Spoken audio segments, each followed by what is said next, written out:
Hi, my name is Joshua McElmurray, and I'm going to show you how to make a two-rail bank shot in this video. About a week ago, I got a message from Rita P on Facebook.com/playing pool.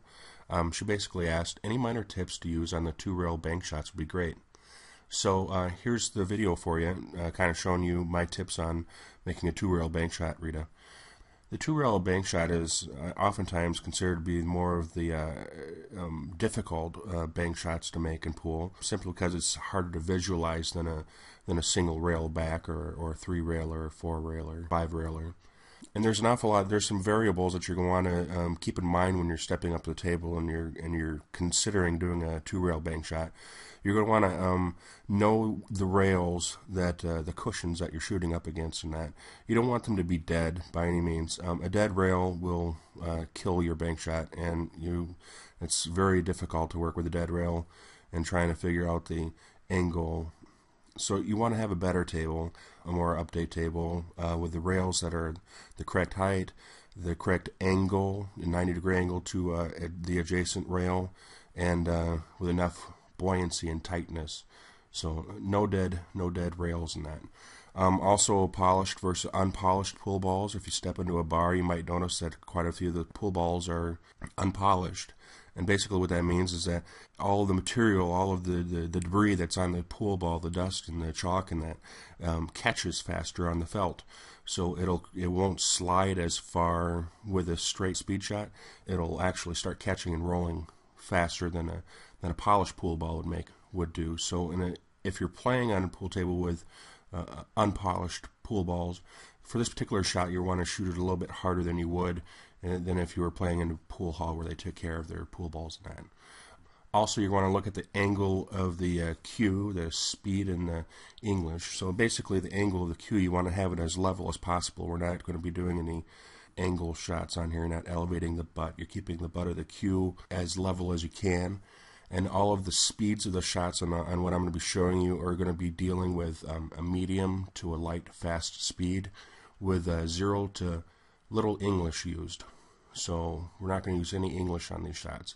And if you do use English, you're going to have to adjust for the English with the angle in that. So this is basically a two-step process, and we're going to hop right in here. The first step is knowing the correct angle to shoot at, knowing where to shoot on the rail to come back to hit your object ball.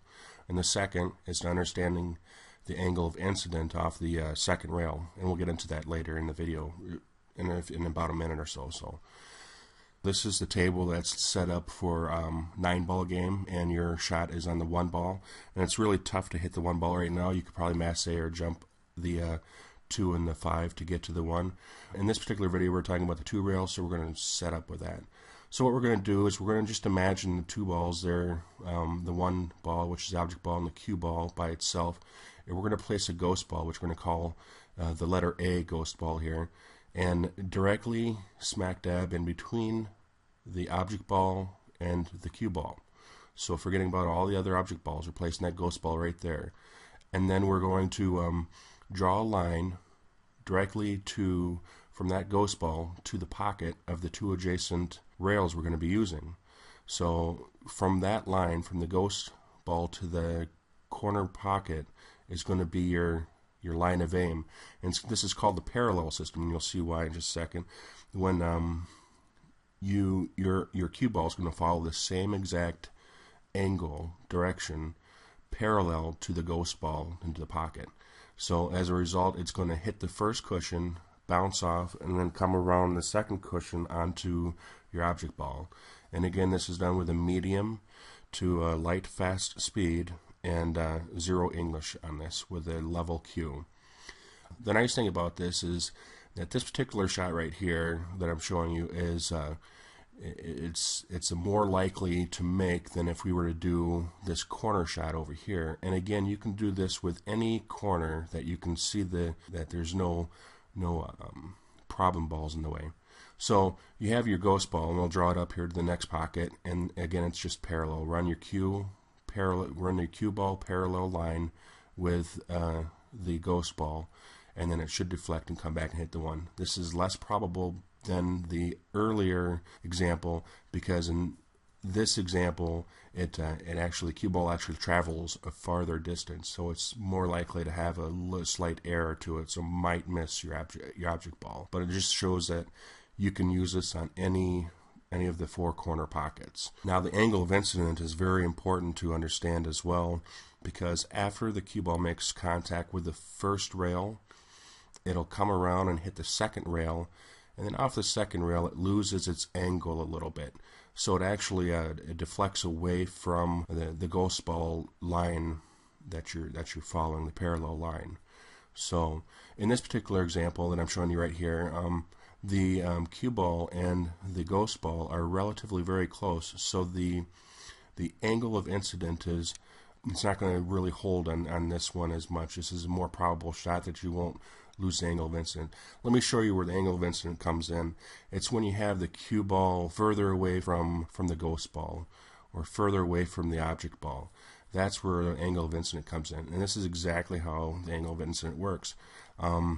As you can see, there's quite a bit of distance between the ghost ball lie and your actual angle line. So the two-rail system here is when after it hits the first rail, it comes off at a true angle, and then after it hits the second rail, it's starting to slow down. It's starting to gain forward motion. So the cue ball is actually starting to roll forward instead of sliding on the table. With that forward roll, it's going to deflect off the parallel line. So how we adjust for that is we basically take the angle that you're shooting at and just tighten it a bit to adjust for that angle of incidence.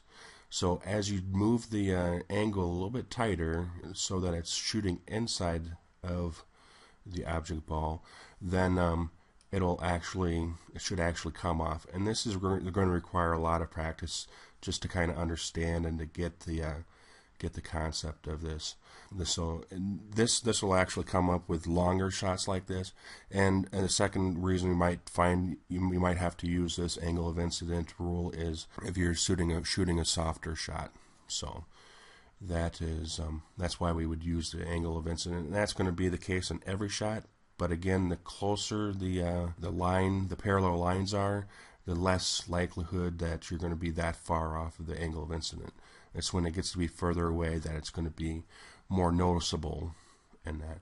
So, but from what I've gathered, all the information that I put together to get this video for you, Rita, and everybody else out there, is that I highly recommend this book that I pulled some of this information from. It's called The Science of Pocket Billiards, and it was written by Jack Kohler. And Jack Kohler spent an awful lot of time just scientifically figuring out what happens with a cue ball when it hits the rail and when it rolls, and how it reacts off of a bank, and what the variables are and how to understand the variables. It's a very complete book when it comes to billiards and pool.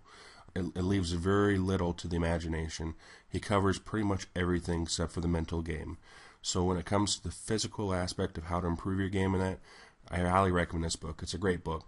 And I've actually got a link below this video, so you can click through to check it out if you want, or to read up on it. That'll be right below this video.